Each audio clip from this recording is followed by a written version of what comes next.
Hello dear students, in this video lecture we will discuss Cauchy-Euler equation, which is a equation with variable coefficients, but it is a particular case we can convert it into the constant coefficient. So this is also known as the equation reducible to constant coefficients. So we consider a equation similar हम equations consider कर रहे हैं जो हमने previous video lecture के अंदर भी discuss किए, बट यहाँ पे थोड़ा सा डिफरेंस आ जाएगा कि आपके पास एक पर्टिकुलर टाइप के वेरिएबल टर्म्स भी इन्वॉल्व हो जाएंगे.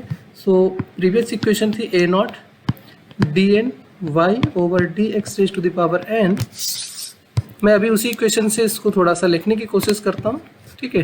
फिर आपके पास इसको जनरलाइज कर लेंगे, D N minus Y over D X N minus one plus and so on plus an minus 1 dy over dx plus an y equals to fx.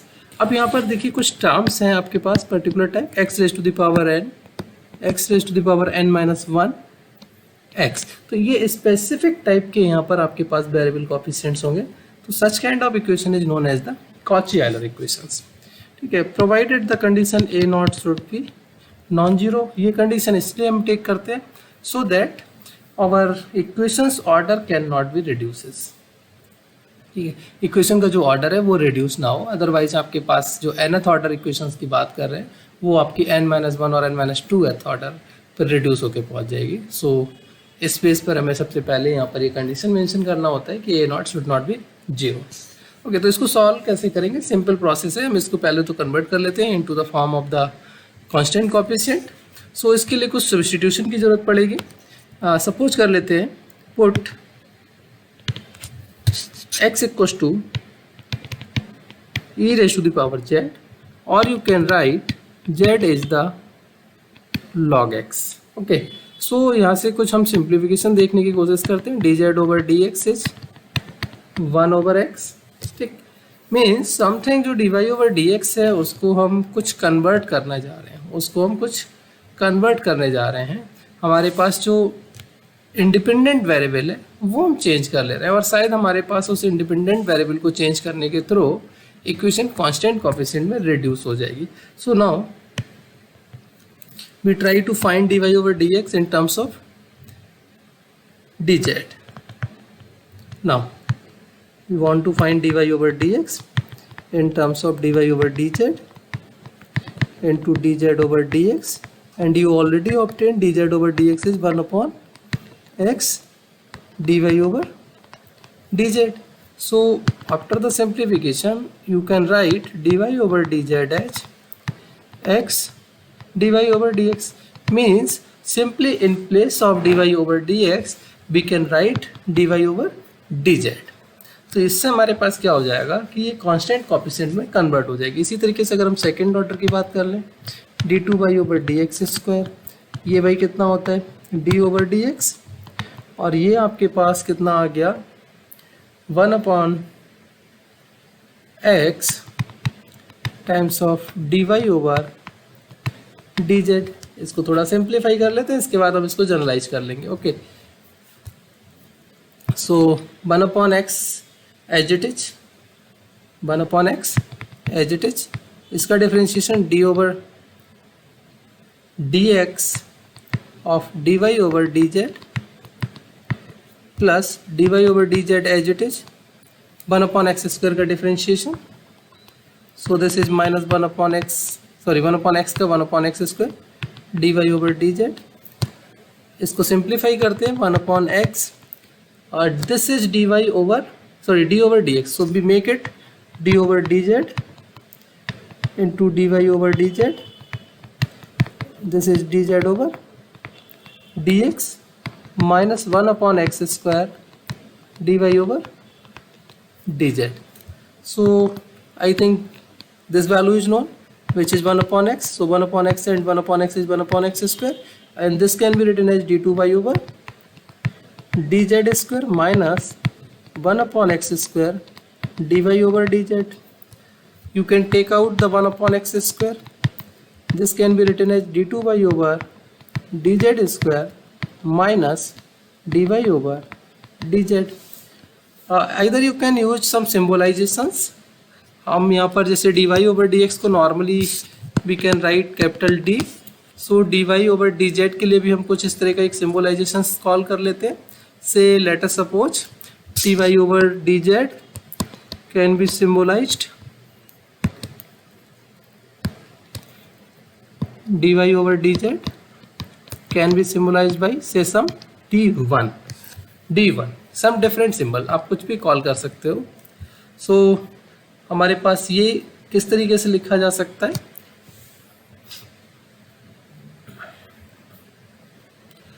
सो अच्छा, यहाँ से इसको एक्स स्क्वायर को इधर शिफ्ट कर दो, तो ये हो गया X square D two Y over D X square is D two Y over D Z square minus D Y over D जी.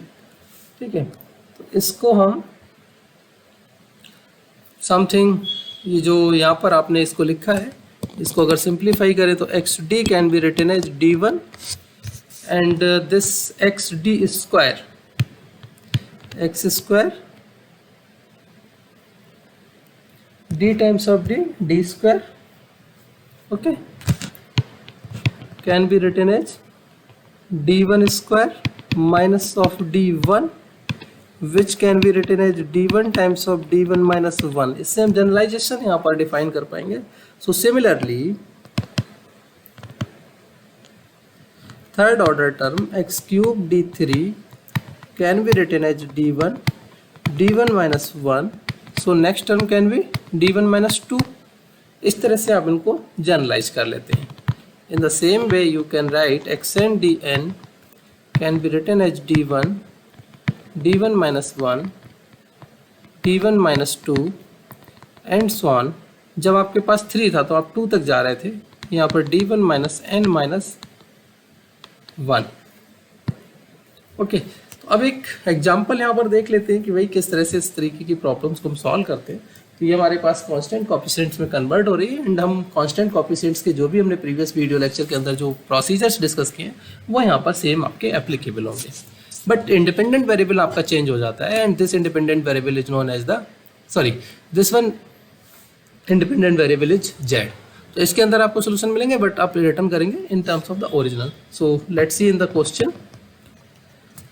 से if you have x square D square minus 3xd minus 5y equals to say something x square sin of log x. Same way substitution आप कर लीजिए. Put x equals to e raised to the power z.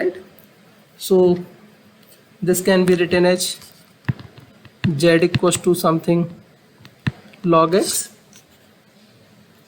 Hence our above equation can be written as d1 minus 1 minus 3 times of d1 minus 5 y equals to x की जगह आपको कितना रखना है e raised to the power z. So this is e raised to the power 2z, this one is sin z.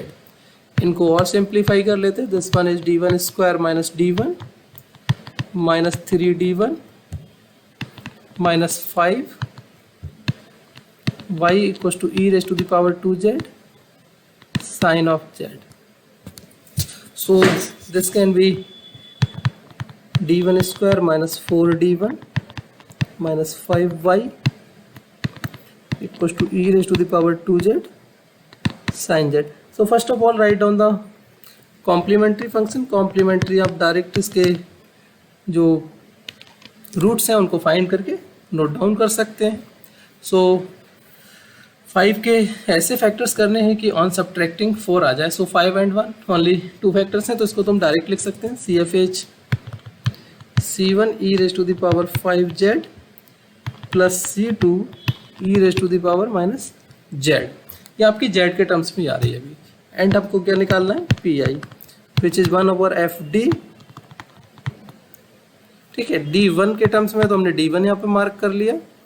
This is e raised to the power 2z sin z. What is the FD1? This is the d1 square minus 4 times of d1 minus 5 and this is e raised to the power 2z sine Z. देखिए कल हमने काफ़ी कम question solve किए थे, previous video lecture के अंदर काफ़ी कम questions किए थे। यहाँ पर हम उन क्वेश्चंस को भी अब यहाँ पर प्रोसीड कर पा रहे हैं। तो ये अब आपके पास आ गया exponential into some function. So exponential से आप कैसे इसको रिप्लेस करते हैं वो भी हम यहाँ पर देख रहे हैं। सो एक्सपोनेंशियल हमने अप्लाई कर दिया तो ये आ जाएगा आपका d1 plus a means plus 2 square minus 4 times of d1 plus 2 minus 5 and अभी आपके पास एप्लीकेशन रह जाएगा on this sign z. Okay, so इसको थोड़ा सा सिंप्लीफाई करिए और भी। तो ये e raise to the power 2z upon d1 square plus 4d1, this one is minus 4d1 minus 8 minus 5, 4d1 are cancel out, this is minus 8 minus 5 minus 13 plus 4,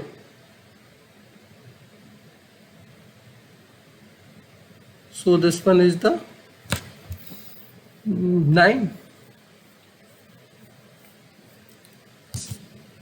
Okay, this is e raised to the power 2z upon d1 square minus 9. This is the sin z. Now apply this sine function. Substitute this value a at this place d1. If it becomes 0, then we can apply some other rules. If it is not 0, then you can directly substitute. So e raised to the power 2z apply किया, minus 1 minus 9 sin z, yeah, non-zero, so we can proceed it. E raised to the power 2z sin z upon minus 10. So our required result, hence our required general solution CF plus PI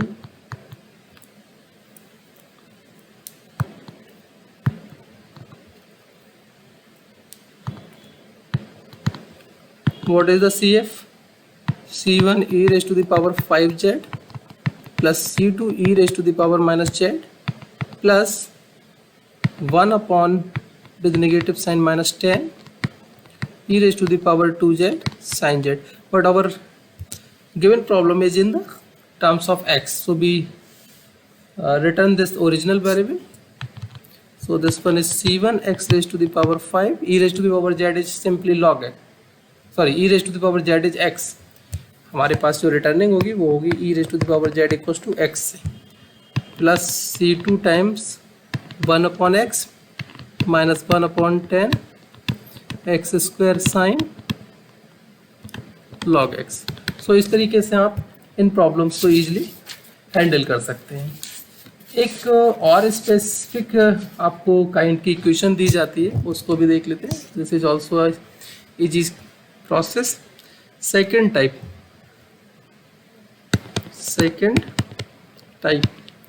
कई बार आपके पास हो सकता है कि equation is given in terms of ax plus b to the power n dny over dx raise to the power n plus a1 ax plus b some linear terms में आपको पावर्स मिल जाएं.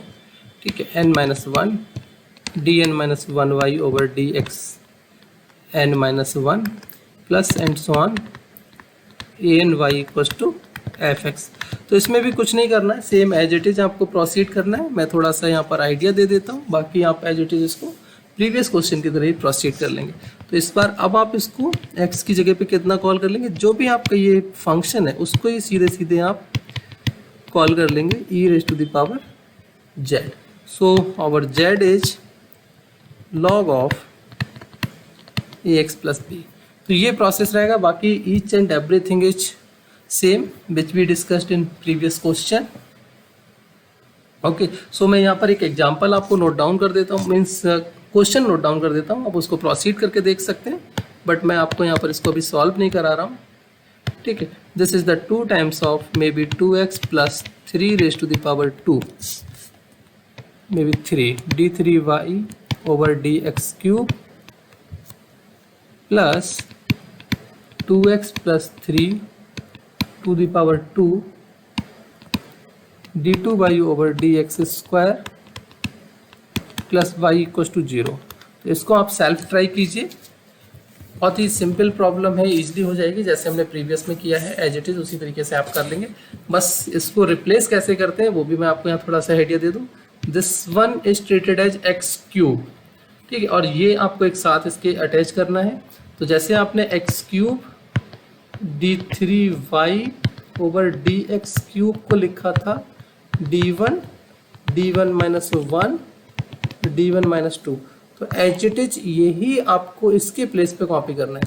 सो मैं यहाँ पर इसको लिख ही देता हूँ 2 times of d1 minus 1 d1 minus 2 plus यहाँ पर कितना है पावर 2 है, तो ये हो गया d1 माइनस 1 प्लस यहाँ पर कितना है y, और इन सब के बाहर आ गया आपका y। राइट में फंक्शन आपका 0 है तो 0 ले लिया। इसको थोड़ा सा अगर सिंप्लीफाई करेंगे तो आपको सेम प्रोसीजर्स मिल जाएंगे। ओके,